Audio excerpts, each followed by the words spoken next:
It is the 10th of February at about 5 o'clock. This is another update to our residents regarding the raw water supply challenges from the Theewaterskloof Dam.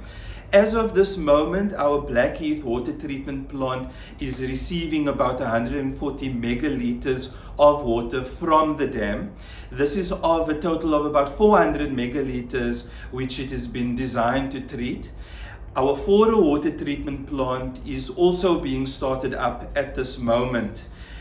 Our systems are busy stabilizing with the raw water that we are receiving at the moment. It is not yet where we would like it to be.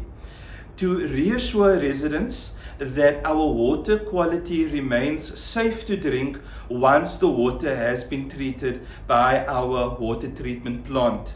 There is an ongoing concern that the water from our water treatment plants perhaps may be a little bit muddy or more turbid than the usual raw water that we receive, but that's because the water that we are getting at the moment is somewhat from the lower parts of the dam, mixing up some of that sedimentation, ultimately making its way to our water treatment plant. But the Blackheath water treatment plant can treat that water perfectly fine up to the SANS 241 standard, and so too our Fora water treatment plant.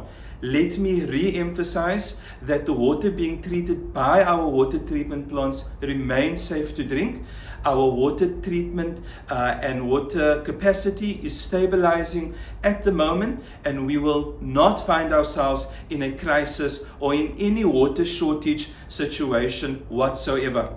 As always, anything can change. If it does, we will alert our residents through the communication channels which are available to us through the city and through your councillors.